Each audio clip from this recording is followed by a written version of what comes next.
Hey everybody, welcome to the Black and Rowdy Show. I'm your host, Black and Rowdy. I'm so happy you came to join, as always, my loyal fans.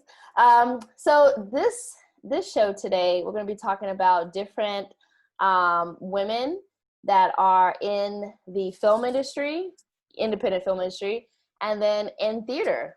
And we're going to talk about just, how they do in those industries, what projects they're working on and stuff like that. And me as a published writer, just coming from when I used to be in film, I used to be a filmmaker, independent side. And just, it's fun to go back and think about all the things that I kind of went through and just kind of seeing what women are and the BIPOC community is doing now.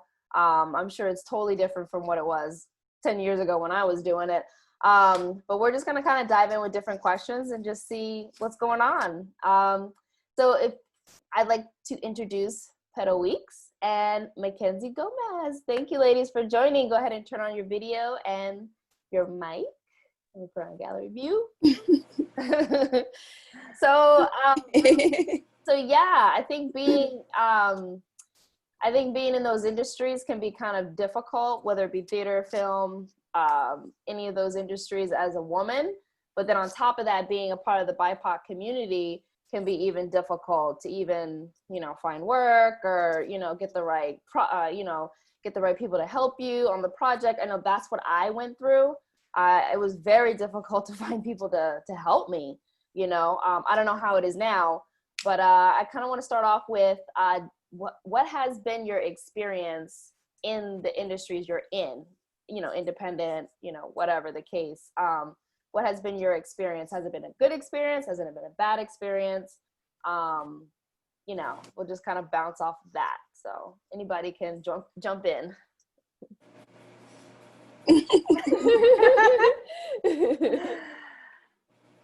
Do you mean like my experience as a woman of color in theater specifically? Yeah. Mm-hmm. Sure. I mean, I can speak to that.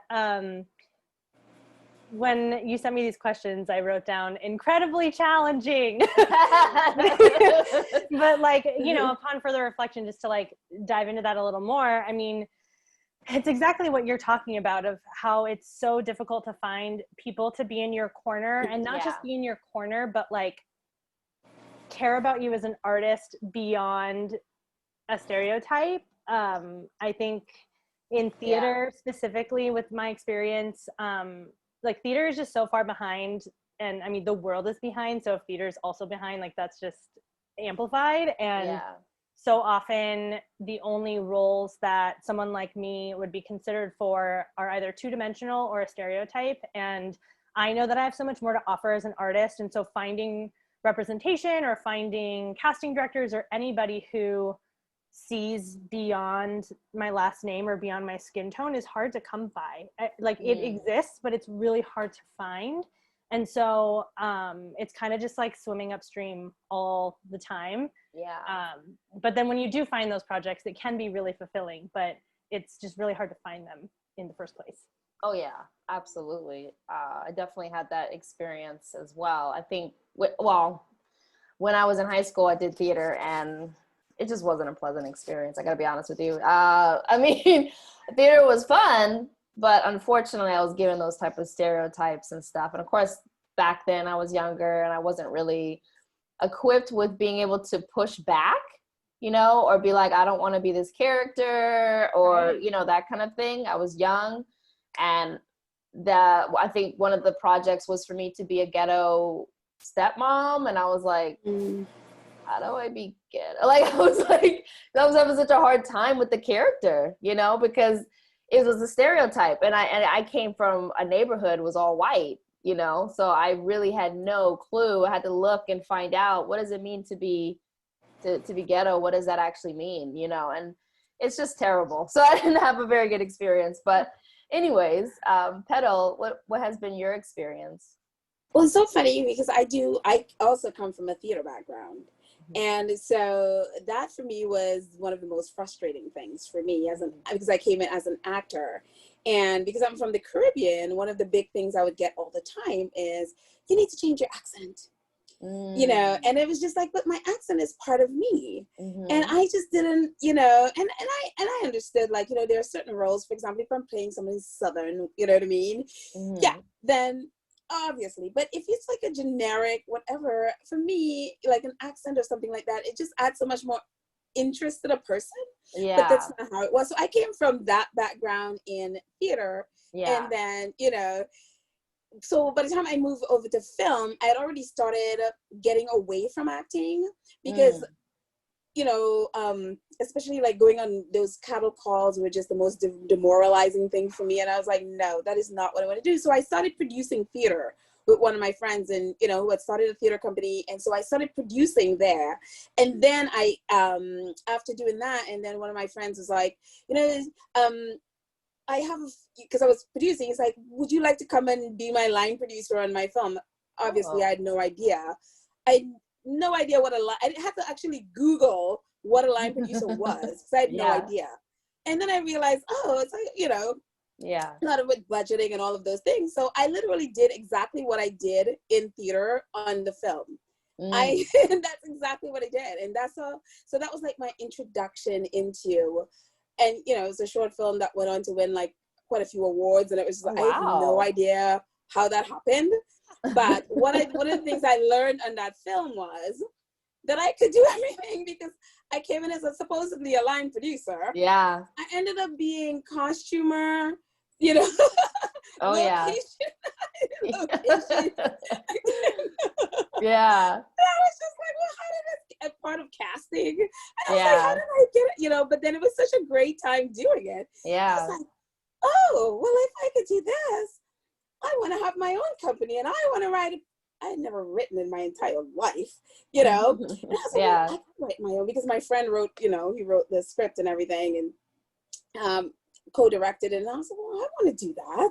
Yeah. And so that's kind of was my introduction. So I came in to film as a producer. And so I didn't have, you know, yes, when I was doing theater, I did a couple of short films way back in the day, but I don't even remember what that experience was, because it was such a long time ago. So really now coming to theater, I came in as a producer, so I don't have like the actor experience coming into it. And I realized coming into doing film is that while I like acting, I don't love acting. I love creating. And I love, you know, writing and putting a project together and getting my friends to, you know what I mean? So that's the kind of world that I came into. So I have actually had a really, really fun time with film. So I haven't obviously hit that bad patch where I'm sure I'm going to hit at some point, like the bigger my projects get. But right now it's been a really fun experience. Oh, good. That's great. I definitely want to get back into it again eventually. I think now I'm just kind of taking a break and just doing my writing and that kind of thing. It's just kind of, it's a lot, you know, it's a lot to have to literally just juggle all of these different tasks and jobs and yada, yada, yada. But, what's one of your favorite projects that you both have been on? And then I'm going to have a follow-up question to it after that. That's a good question. I mean, I could start just to kind of get the juices flowing. I think my favorite project was one, I mean, there were plenty that were all women that were on set. Again, we all had like 10 tasks to do, so 10 jobs. But it was really cool. It was a short film called Skinny. I wrote it and directed it and edited it. And I just enjoyed the love of the community that was in that, you know, in that production. All the people involved, all the actresses that were involved, all the, you know, the people helping with the project, my friend Lucy, who lived downstairs from me. You know, you just pull from people, right? Like, and you're like, hey, I need your help. And they're, you know, they work as a painter or whatever the case is, and you make it happen. And to me, that was the best project because of just so much love that was in that production and so much hard work, you know, from people that weren't necessarily ever done film, you know, they just put their all into it. And I love that versus other projects I've been on where the guys were just, they weren't into it. They were very egotistic. It was just like about them and about their project, and you know, that kind of stuff is just, it just drains the happiness and the joy out of the project big time. But anyways, Skinny was definitely my favorite project to work on. So I think for me, Glass Flowers was just my first film, and it was one of those, the most exhilarating feeling I think I've really ever had in terms of creating. And I think because, you know, I'd written it, I directed it, and one of my favorite, I realized from that project how much I love being on set. You know what I mean? I'm like, okay, can we hurry up and do all the others? Because I just want to be on set. And it was my first opportunity to direct. I never directed film before. I really had to literally Google every single thing because I didn't know what I was doing. Yeah. And honestly, a lot of, even just the on-set lingo, I worked on Orange is the New Black for like about a season and a half doing background just because I wanted to learn the lingo. And the thing with that show is because everybody is so close and you're right there with all the actors and the director and everything is right there, so you can listen in. And it was amazing to me. So I kept accepting every time they call. I'm like, yes, yes, yes, because I just was so excited to learn and, you know, really eavesdrop. I eavesdropped a lot on the directors. Because I'm like, I still haven't even seen the show. But Yeah. So, but I think one of the most exhilarating things, I remember when we shot the Glass Flowers, I was so sick. I lost my voice. Oh, wow. I felt like, and I almost went for 12 hours with no food. And I wasn't even thinking, and people were like, you have to eat, you have to eat, you have to eat. But it was so exciting. Yeah. It was so exciting to be able to say action. That's awesome. And you know, as a woman, it just felt like empowering. Yeah. And it felt like you're in control of this. And the actors who are, and this was like 3 years ago, whatever.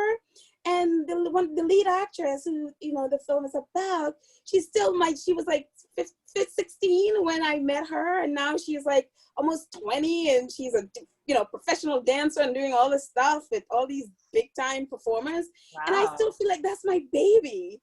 Aww. And it's like they're all still in my life, and it was just the most, it was like empowering, inspiring.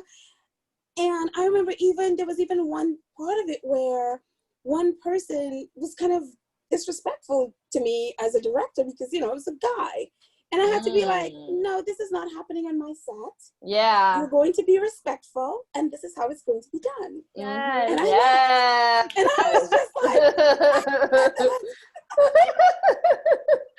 oh my God. It was the scariest moment of my life to stand up and be like, no, you will not respect me on my set. This is my set. This is my I'm the director here. And you're going to have to listen to what I said. And it was just like, wow. Yeah. And I think it's stuff like that I feel like lets me know that, you know what, going forward, no matter what, I can do this.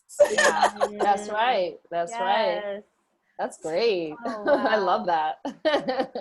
Yes. I envy and admire the two of you so much for creating your own work, for being on the side of the table that like creates the piece that someone like me would then come in and perform. Like that is, I love that. I don't have that skill set, and I mad respect. But it just, like that has me thinking. I kind of have two answers, Kim. But on one hand, the first project that comes to mind that is so funny that this is the one that's like one of my favorites, because I've been in what should be my favorites, if that makes sense. Like I've been in professional production of West Side Story. I've been in the Heights, Cool. I've been on tour, like I've done these things, but those weren't my favorites. My favorite thing that I did was in college, kind of like a community theater production of Legally Blonde, and I got to play Elle Woods. Oh, wow. And it was like exactly hilarious, but also like so amazing, because that was one of the first experiences I've had in my adult life where it was my senior year of college, like right before I graduated. And that was one of my first experiences where someone cast me based on my talent. Good. And I actually got to be an actor. It seems so simple, but like I knew from the moment I got that call that if you're allowing me, giving me this gift to play this role, God, it's awful. But like, if I have this opportunity, that means that the people who cast me, like there's a trust now, like there's something like a wall is dropped now for me, and I can go into the rehearsal room and actually just be an artist and like not have to worry about any of the other stuff that I have to worry about in shows like West Side Story or In the Heights or whatever other ghetto put an accent on type roles that they give me. So that's one hand, like what's my favorite. But the other thing is, in the past like year or two in New York, I've gotten to be in a handful of new works, like new plays or staged readings or just like festival plays, like small scale, still in edits, kind of bare bones, the start of a project. And that has been so cool for me as an actor, because again, like I said, I don't write, like I can't, I've tried, it's not my forte. But what I really like to do is be in the room from the beginning stages of a new piece, because that is the only opportunity for, at least in my experience, the only opportunity for stage actors to provide feedback. And I love those conversations, because that is, I think, my opportunity to be like, hey, like ask questions like, hey, why does that person have to be white? Or hey, like, why did you put me in this role? And like see what their answer is. And if it's because I'm brown, but that has nothing to do with the story, then I ask more questions onto why, and like can get into the nitty gritty of how you even structure a play before it gets to all those stages to make it like a fully produced production. I love being in those conversations, because while I can't write, I can storytell and like help shape a story. And I love collaborating with playwrights like that. And then it's like icing on the cake when the playwright is a woman of color, because then it's like, well, we're already on the same page with all of that stuff. So now let's make this as great as it can be, Definitely. Cool. Petal, I have a quick question for you. Do you recruit? Do you make it a point to recruit women or BIPOC people in the community, or like how do you pick your people to help with you? It's so funny. No, it's a great question. It's so funny because one of the things that's very important to me is community. Is you just can't do this by yourself. You need a community. And I am fortunate that my community are all in the arts pretty much. And so all of my friends that I work with are varying races, and while both of my films, oddly enough, have been both about a mother and daughter, so casting, and my crew has always been mixed. So because I work, and I haven't had a situation where I've had to literally go out and hire in, but I was in a situation where I was helping to produce my friend's film, and I had I was asked advice on certain characters, and I was like, I think we need to, it's very important to me that, especially in the lead roles and all of those things, that we really make an effort to cast people of color, Black and people of color, because I'm like, I have a lot of white friends and I love them dearly, but they have much more opportunities than we do Yeah. in this situation. And if we have this platform, this is an opportunity for us to build up our community, you know, build up people of color and Black. So for me, I am very, very, very much, and it's so funny because the second film, which is I've only done 2 films at this time, but the second film, it's like one of my friends is white, but she reads, it doesn't matter, she can read anything. She's one of those faces. And then the other actress is, she is from Puerto Rico. So it's kind of like, it's one of those things, they can both, honestly, I think, read anyhow. But and then my crew was made up of just, you know, one of the other actors was Filipino, and it was just like, my friends are all a mosh pit of, you know. That's cool. And I'm grateful for that. Yeah. But when I have the opportunity to, you know, in other productions or whatever, is that I'm definitely advocate to make sure that we are not just following along with what's, you know, popular or what Hollywood or whomever is doing, but that we're really making a point to lift up our people. So yeah. Yeah, definitely. The next question, I have 2 more questions. And what the next question is, how can we progress the film or the theater industry to the point where they're less biased of our community? Like, how can we get them to be less biased? Does that require more people of color to be in those positions? What do you ladies think? Yeah, I mean, this is like the golden question in the theater industry right now, especially since we're so dark. Like, there's no way to do theater right now safely. Yeah. I think a lot of people are finally actually speaking their mind because there's no jobs in jeopardy. So we're so worried all the time about, like, you know, burning bridges, but now it's true. Like, burn it all down. Like, no one cares anymore. But in those conversations, it's like reflecting.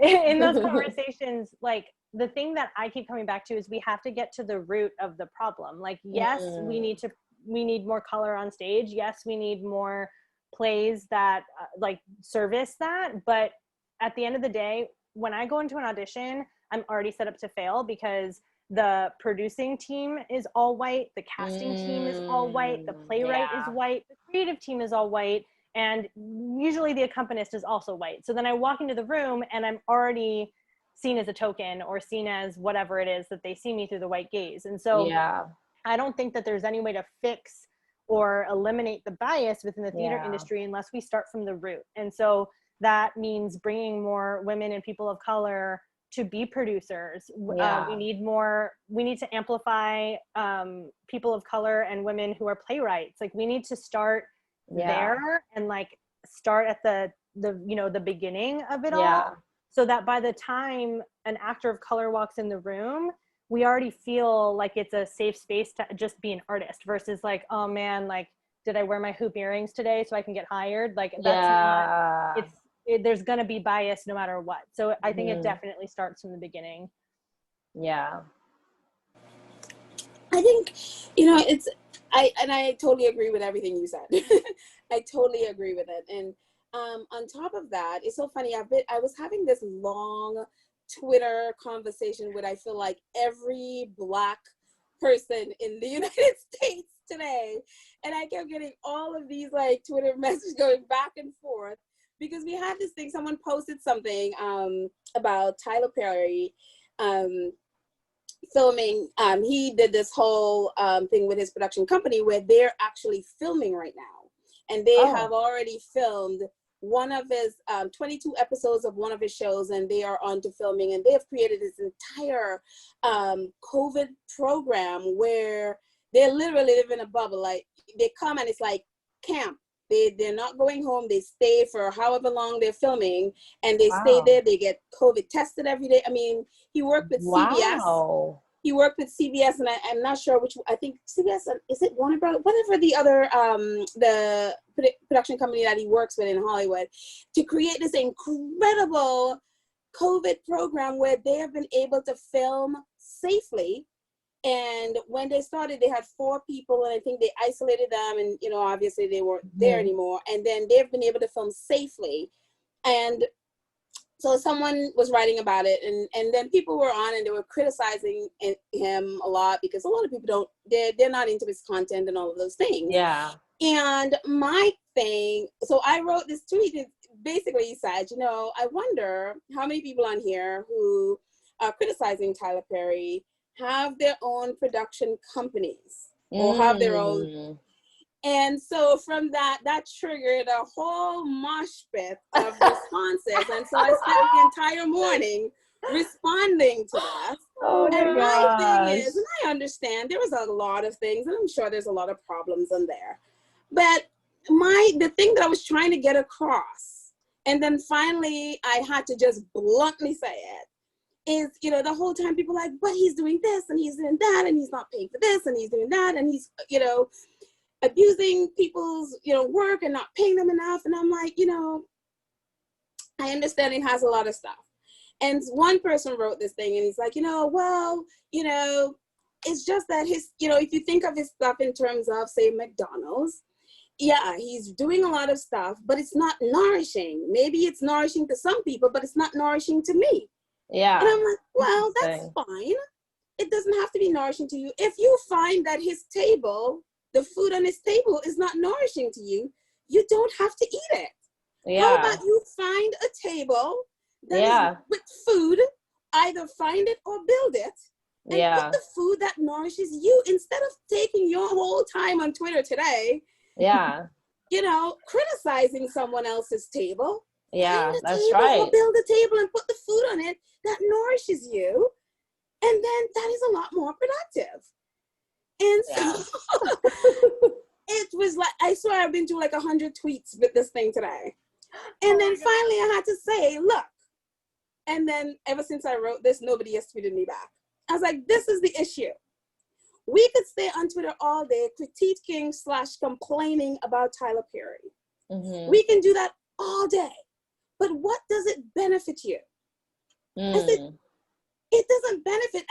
So I said, instead of complaining, how about we focus on competing? If you have all these problems with his production and you want all these things to change, right now he has no competition. How about we form a community and work together, build a company that we want, one, take our focus off of him and focus on what we want, and build a community, get our friends together, pool talent, pool our shows together, get a plan together, and work together to build up. I guarantee you, the results that you are looking for when you start competing, you're going to get it. Because if somebody is not doing something and you know it's not right, and you start competing with them and doing what is right, guess what? People are going to start coming to you. Yeah. And I'm sure that person who is not doing it and losing business, they're going to start to change. And so I'm like, that is a much more productive thing to do. And I wrote a list of all the things that we could do as a community so that we can build up production companies, build up a strong Black production companies. We can't all be relying on Tyler Perry to do all the things that's right. That's true. Yeah. And I'm like, it is not on us. And I kept getting all these things about, well, he should be supporting Black filmmakers. He should be hiring writers. He should be, I'm like, that would be, in a perfect world, that would be great. And I'm like, but who, as a filmmaker, who am I to decide and dictate to someone what they do with their money? It's not my money. It's not my, I don't have a right and I'm not entitled to it. It would be nice if they offer it.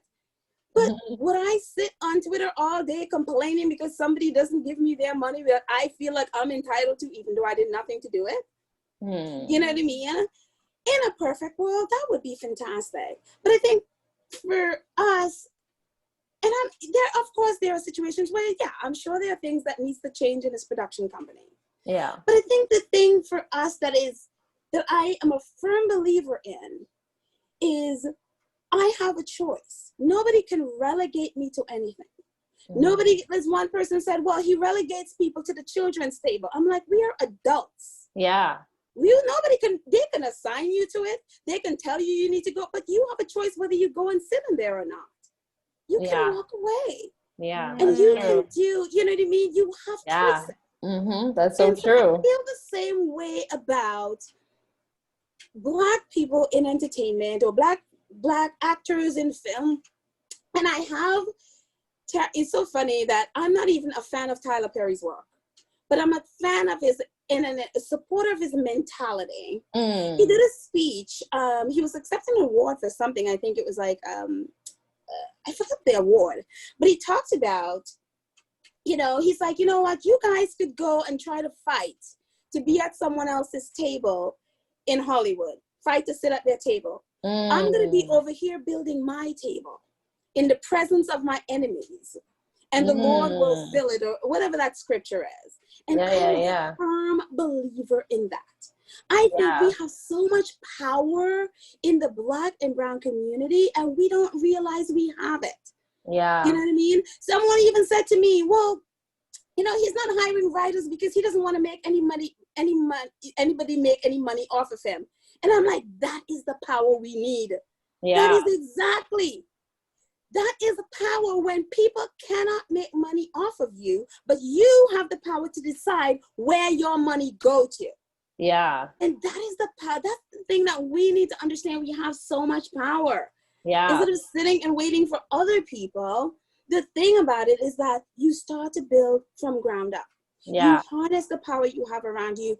You have friends who are actors, dancers, film, people just graduating, friends who've graduating film school who are dying to make films. You have friends who are editors, whatever.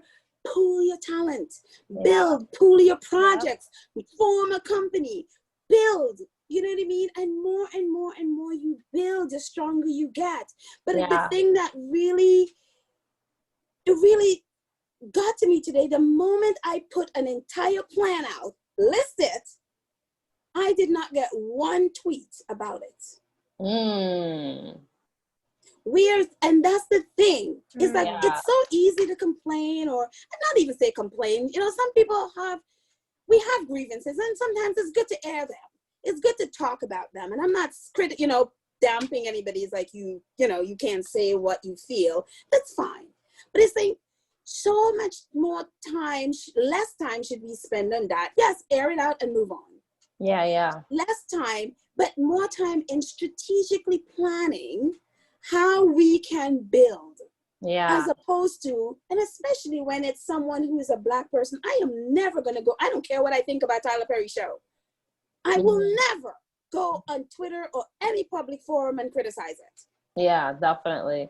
Let me stop you right there. I don't care what we have to do. We have got to learn to build each other up. I don't care how many things you got to look past. Look past it and build each other up. All right. I don't care. Find one thing in his production company. I had to tell somebody, look, Tyler Perry has a billboard in Atlanta with directions to his studio with his name on it. I don't care if that is the only thing you can say good about Tyler Perry. You say it. Yeah. Right. And that is my conviction about. I'm sorry. No, you're good. You're good. No. Hey, I love it. I love the passion. I mean, that's what people need to see that, right? I think that gets lost in the sauce, and I've been so discouraged for years about filmmaking, and I'm like, oh, I don't know if I want to go do it again. It was so much work. I was discouraged by just a lack of motivation from people. It was a lot. So I took a long break, but it's good to see that passion there, right? So that's great, No, totally. I'm not being sarcastic at all. I'm being completely real with you, because you're right. That's just a great point. Why aren't we making these production companies? Why aren't we going out there in the communities and getting this done? That's a whole other topic. I mean, I have my theories, but that's a whole other topic. But we have enough time for maybe one more question. Oh, Mackenzie, did you want to say something? I just wanted to respond really quick and just also validate your passion 100% and just say that that is the kind of passion that I've been witnessing and also experiencing and sending out myself whenever I've been participating in a lot of conversations with the BIPOC community within the theater industry, be it through Actors Equity or through the acting program that I'm in right now, whatever opportunity I can get to you're going to listen to me, I'm going to come into that call. And I feel like that is exactly what actors can do, because I think a lot of times actors feel like we don't have any power because we aren't the ones starting the work, like creating the work. Like I said, there's all those steps before we even get there. But like you said, we have solutions. Like we have brains, you know, like we're the ones experiencing the pain of being in this industry, and we have ideas and suggestions on how to fix it. And it's like, I listen to these people talk in the room, and it's like, oh my God, like these are the voices that we want to be in charge of the industry at the, you know, at the forefront of the industry. And it is interesting in theater as well, when we present those solutions, radio silence. Radio silence. That's so true. So I hear you. The struggle is real, but we can't give up. We just got to keep fighting, you know. And so the last question is, what are some projects you're working on now? At the moment, I'm working on the second book of the series I wrote. So that's what I'm doing. And I'm also trying to figure out what to work on with scripts, because I haven't written a script in like years. So now I want to get back into writing again, writing scripts, and then, like I said, go back into filmmaking slowly. So what are you ladies up to this year? I feel like, what am I not into? I'm a little overwhelmed at the moment. Oh my goodness. But I am working on a couple of things. I'm working on a couple of documentaries. And so because I'm learning editing, it's a little bit of slow going. Oh yeah. But one documentary, we filmed it, and at the first Women's March in DC. So we did a lot of interviews there, just meeting people who were around us. And so we've gone back now, you know, almost 4 years later, and re-interviewed everyone. We were supposed to travel to meet everyone, and then COVID happened. And so we've been relegated to Zoom. And so, so we're working on finishing that up. We're trying to finish that up by editing it by election, because that's when we want to release it. And then the other documentary, which I'm working on, that one I am actually editing, and it's about women who served in Vietnam during the war. Oh, and wow. So we're editing it. My friend Ashley and I filmed it, and this is one of those things that really taught me a lot about using what you have. When we started doing that documentary, and this is to encourage people who feel like, well, I don't have anything. What am I supposed to do? I don't have. When we started filming that documentary in 2017, when was the election? 2016? 2016, yes. Yeah. So, and then the March was January 2017. When we did, when we did the documentary, we had no idea. Neither of us has done a documentary before. We were just sitting in a cafe, like, we wanted, we did a play about these women, and we were like, we don't want to let go of them. Let's go and interview them. We had no idea. We've never done anything like this before. We didn't even have a camera. Oh, but wow. I had my Galaxy S6, which I still have. And I was like, well, it has a camera on it. We shot a whole documentary on my phone. No way. And that's dope. That is so dope. From B&H. Yes, I got a $16 tripod from B&H, and and that is what I used to shoot a whole documentary. And then we did the Women's March. Same thing. I couldn't afford it. Yeah. Shot a whole documentary on my phone. And when we went to the Women's March, I couldn't have a camera anyway, because they wouldn't allow anything that you couldn't really fit into. I couldn't even take my tripod with me, because I guess they would have thought that was a weapon or something. So I couldn't even take the tripod, even though you got it for, And so all I did was I had this in my hand, and we did all our interviews at the Women's March, shot all the video, all the photos on this phone. And so it really taught me a lot of, you use what you have. And what you have is enough. You have a good story, you just use what you have. And so that's what I'm working on now, is finishing up those 2 documentaries and finishing up my book series thing and all stuff. But I'm just so inspired. I'm so inspired when you said that, because I was thinking to myself, I don't have any money for a camera, and I that was like the biggest problem. And then now you say that, I'm like, Yeah, you're right. Duh. There's a camera on my phone. Learned that from Werner Herzog. I took one of his class. You have to Wow, shoot that's on our so phones. awesome. Wow. Yeah, that's so cool. I don't know how to follow that, but I mean, like I said, theater's really dark right now, so I don't have a ton to work on, but I am really, really proud to be a part of this acting program that I'm in right now with Jen Waldman cool. Studio.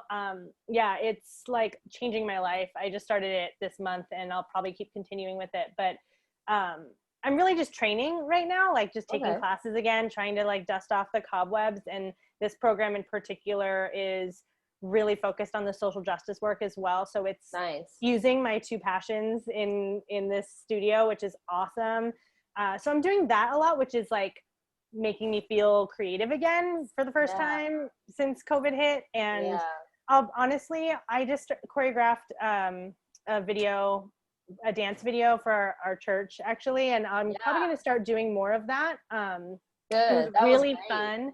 Thanks. Yeah, it was really fun, and it just felt like because I'm a stage performer, there's this block of like, how do we do it on screen when we're theatrical performers? But it really worked. Like I've been teaching dance on Zoom this entire time, and somehow my students are picking it up. So it's like, okay, why can't I teach choreography and ask you to film it? We all have phones with cameras, like you're saying, like we all have the ability to film ourselves. So like, I'm going to put my choreography out there and see who wants to do it and put it, get someone to edit it together. And there's another project, so I'm going to try and do more of that.